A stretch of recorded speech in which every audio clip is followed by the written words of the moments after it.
this recall really was triggered by outrage against, what some people say, what some people say was, undemocratic behavior by the main opposition party, whereby campaigners have said that they strong-armed controversial bills in the parliament, and also they've frozen defense spendings, and and and basically there was and some behaviors that are seen as too pro-China. And so all of these outrage against what they have done has really set off this unprecedented recall movement and recall votes that we're seeing today. Taiwan could be set to vote out 20% of its legislature in one fell swoop in a recall vote that campaigners in the country hope will oust pro-China lawmakers. Wayne Chang is a CNN reporter covering Hong Kong and Taipei. Good morning to you, Wayne. Good morning. Let's just explain how this works. So, first of all, who is the ruling party in Taiwan, and are they seen as pro or opponents of China? Yes, so currently the ruling party is the Democratic Progressive Party, which is short for which is the full name for DPP. The DPP has been the ruling party since 2016, when former President Taiwan has been the president of the island. And in 2024, in the presidential election in 2024, the DPP won an unprecedented third term, and leading to President Lai Ching-te being the leader of the island at the moment. The DPP traditionally, they are more hostile toward China, and whereby they maintain that Taiwan and mainland China are distinctive two entities, and they're more, and in recent years they are more pro-US. They pursue a more US friendly policy. Okay, so the ruling party are anti-China and pro-US. Explain how your legislature is made up, because you've got sort of key opponents there as well, haven't you? And who is involved in this recall? So Taiwan's legislature has 113 seats total. At the moment, the ruling DPP has controlled 51 seats. And the opposition, which is made up of the Kuomintang, the main opposition, it has 52, with a smaller Taiwan People's Party controlling 8, and another 2 independent. So that's kind of like the composition of Taiwan's parliament at the moment.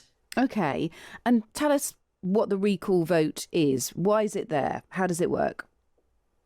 So basically, let me first begin by telling you how recall works in Taiwan. Recall is a constitutional right in Taiwan, and whereby elected public officials from your local level to all the central level, they are all subject to recalls.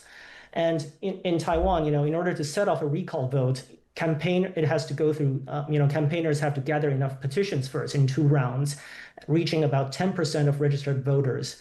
And for a recall vote to pass, you need to satisfy 2 conditions. The firstly being, the votes in favor of the recall must outnumber that are against it, and also the votes in favor of the recall must exceed a quota of all registered voters in that constituency.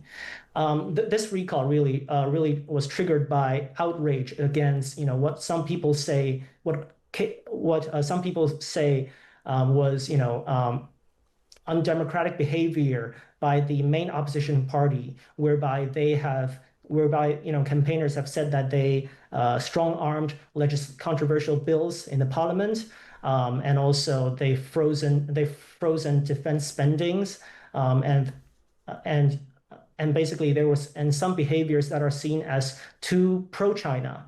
And so all of these outrage against what they have done has really set off this unprecedented recall movement and recall votes that we're seeing today. Okay, and why is it unprecedented? Well, because if you look at the scale, so, recall in Taiwan, it has happened before, and actually it has happened since 2015. We have 8 recalls so far. But the scale of it, if you look at it today, we've got 24 lawmakers that are being voted. They're subject to a recall vote today, and also 7 more that's coming next month. So, and 24, that is about 20% of the entire parliament. So the massive scale of it, the number of it, is what makes it so unprecedented. Okay. And those 24 lawmakers are from which party? Is it a mix of party? Is it mainly the opposition party or the ruling party? Yeah, so the 24 are all KMT lawmakers, the main opposition. Okay.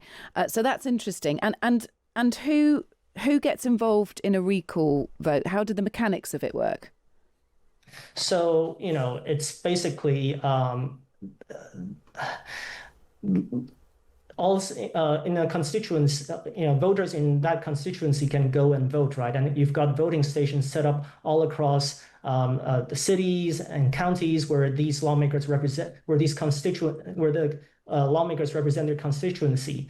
And so, right now we've got 24, and voting stations have been set up in, the capital Taipei city, and also in Taoyuan, and also in, your central Taichung, and all of that. So, it's happening across multiple cities and counties in Taiwan. Okay. And what is expected here? You say that all those 24 lawmakers are from the main opposition party who are more aligned with China. That's right. They're seen as more Beijing friendly, Okay. All right. And what are you expecting today? So, it's really hard to, have a prediction, to look into the crystal ball and have a prediction on, who's gonna perform better today. But what I can tell you is in Taiwan, for a recall vote to succeed, or to succeed, turnout will be, the key factor here. The greater, more voters coming out, and that gives both sides a better chance of pushing their cause forward. Okay. And presumably, if the DPP party pick up more lawmakers, that then gives them more power because they currently don't have a majority. That's right. So I think it really boils down to the number six. As I mentioned before, the DPP currently has 51 seats in the parliament. Taiwan has a total of 113 seats, so that means you need a 57 in order to reach majority. So, for this recall, from the DPP's perspective, for this recall to be successful, they need at least 6 KMT lawmakers to be recalled today. And also after, these seats are recalled, then, Taiwan needs to hold by-elections in 3 months. That's according to Taiwanese regulations. And only if the DPP can win these 6 seats back will they have, majority in the legislature. Now, the stakes for all of this is that, like as you said, if the DPP is able to recall at least six lawmakers today and win those seats in the by-election, then the current ruling DPP and Lai's administration will have more leeway and more ability to pass the policy agendas that he is seeking to pass. Look, really interesting. Good to speak to you. Thank you. Wayne Chang is a CNN reporter covering Hong Kong and Taipei about that significant recall vote in Taiwan that could change the makeup there of power.